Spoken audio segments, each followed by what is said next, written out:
Le SMIC francilien, bonne ou mauvaise idée pour compenser le coût de la vie à Paris et en Ile-de-France? Benoît Perrin. Moi, je ne suis pas très favorable. Moi, je pense qu'il faut mieux laisser ce genre de décision aux entreprises.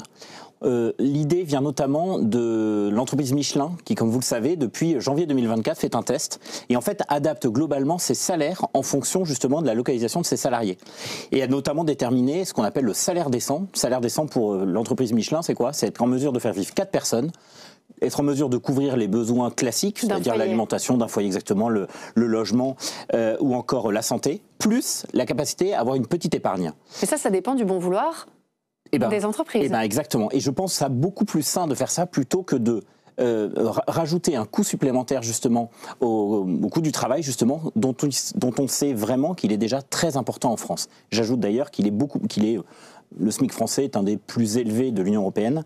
Donc je pense que ça fragiliserait même des secteurs entiers d'activité que de continuer à augmenter le SMIC. Dernier chiffre, depuis 2017, le SMIC a augmenté de 19%. Il a cessé d'augmenter tous les ans, ce qu'on dit pas assez. Donc il y a beaucoup de revalorisation sur les petits salaires et du coup on a je crois un appauvrissement général des salariés parce qu'en fait les SMICards finalement rattrapent le niveau de vie des gens qui ne sont pas au SMIC. Qui sont juste à la limite, bien sûr. Ce qu'il faut peut-être dire, c'est que les habitants d'Île-de-France, pour prendre l'exemple en tout cas de Paris, eh bien ils bénéficient de beaucoup plus de services publics. Ils ont des salaires qui sont ce qu'ils sont, mais contre ce salaire, ils ont quand même accès à des musées, ils ont accès à plein de services publics divers et variés, à des transports de qualité.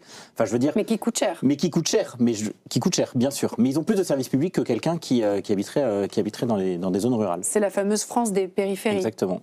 En septembre dernier, Valérie Pécresse évoquait déjà l'idée de ce SMIC francilien. Ça avait fait beaucoup de bruit à l'époque, plus élevé de 9% par rapport au SMIC national. Je rappelle que c'est une proposition de septembre dernier, donc les choses sont à prendre avec cette mesure-là. Est-ce qu'elle est toujours d'actualité, cette proposition? Est-ce qu'on a vraiment travaillé dessus ou est-ce que c'est quelque chose qui a été lancé par la présidente de région et puis qui est laissé un peu à l'abandon depuis? Vous n'en avez pas entendu reparler? Non, on n'en a pas entendu reparler. Non, je crois que c'est une annonce qui, toujours pareil, pour faire plaisir aux franciliens, mais on en revient toujours au même sujet. Je pense que c'est pas tellement au pouvoir public de décider justement des salaires, c'est aux entreprises. Et on sait très bien que pour augmenter les salaires, et on souhaite tous une augmentation des salaires, il faut soit qu'on travaille plus, soit qu'on augmente notre productivité, soit qu'on répartisse autrement justement le coût du travail. Et je pense que vraiment, sur le fond, pour augmenter le coût du travail, il faut absolument réduire les charges sociales, et c'est comme ça qu'on donnera du pouvoir aux salariés, plutôt que de décider d'augmentation de salaire par décret, ce qui ne fonctionne absolument jamais. Le sujet, effectivement, c'est là où l'État a son rôle à jouer, je crois, sur le sujet justement de pouvoir d'achat, c'est sur le logement. Très concrètement, on voit qu'il y a une énorme crise dans le logement. Son rôle, ça devrait plutôt de faire le nettoyage justement dans les niches fiscales liées au logement, de relancer la construction, enfin bref, de baisser le nombre de normes. Absolument immense sur le parc de logement. Notamment à cause des normes. Enfin, vous parlez à n'importe quel constructeur, promoteur immobilier, vous dit que maintenant le prix des travaux ont été multipliés par 2 ou 3, notamment à cause des normes. De construire. Voilà. Et donc du coup, si vous avez un coût de construction très élevé, vous avez logiquement des loyers qui sont très importants. Supérieurs de 40% à ceux de la province. Exactement, ce qui est évidemment énorme. Et dernier point, toujours sur le pouvoir public, je trouve ça un peu facile de la part des gouvernements justement de décider un peu mécaniquement d'une augmentation de 2%, parce qu'encore une fois, ça lui coûte rien. C'est toujours sur l'entreprise en fait que reposent les augmentations, ce type de mesures. Est-ce que le parc de logements sociaux est correctement géré? Ah, ça, c'est une autre question.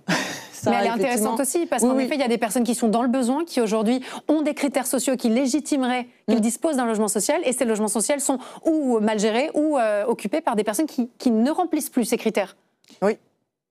C'est un sujet clé, effectivement, le turnover dans les HLM, c'est un sujet qui est affronté par aucun responsable politique, ou l'absence de turnover. Non mais j'ai un turnover très faible. Tout à fait. Et je crois qu'en plus, quand on regarde les critères, je crois qu'il y a à peu près 40% de la population qui rentrerait dans les critères des logements sociaux. Donc en fait, les critères sont quand même très larges. Du coup, il y en a beaucoup qui postulent. Du coup, il y a effectivement beaucoup de listes d'attente. Mais c'est aussi parce qu'il y a des gens, objectivement, qui restent quasiment toute leur vie. Alors que je crois que le logement social devrait être une période transitoire dans sa vie. Je ne parle pas évidemment des cas extrêmes de pauvreté. On traverse une période d'extrême précarité. Exactement. Et ça vient soulager, remettre de l'oxygène pour les ménages. Mais pour un moment. Je reviens sur ces métiers compliqués, les métiers autour de la petite enfance, qui posent énormément de problèmes en Ile-de-France. Le métier de professeur qui ne séduit plus comme avant. Et est-ce que le salaire est aujourd'hui la condition sine qua non pour attirer des nouveaux entrants, attirer des jeunes?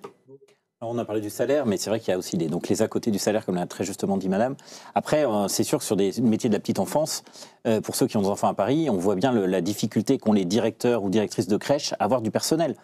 Quand vous êtes parent à Paris, malheureusement, très souvent on vous appelle en disant écoutez, est-ce que vous pouvez garder votre enfant aujourd'hui parce qu'on est complètement sous-staffé.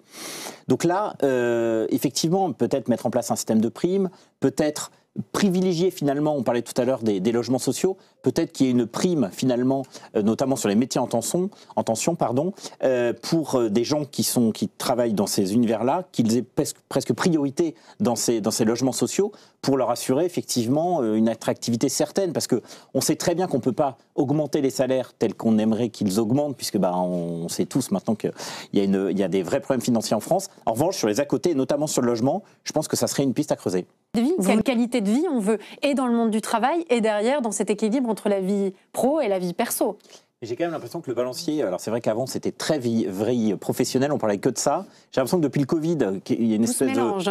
Non seulement tout se mélange, j'ai l'impression que le balancier est maintenant tellement sur la vie, justement sur l'équilibre, sur la vie perso, qu'aujourd'hui je crois qu'on oublie de dire aux jeunes générations que pour avancer dans la vie, il faut quand même travailler.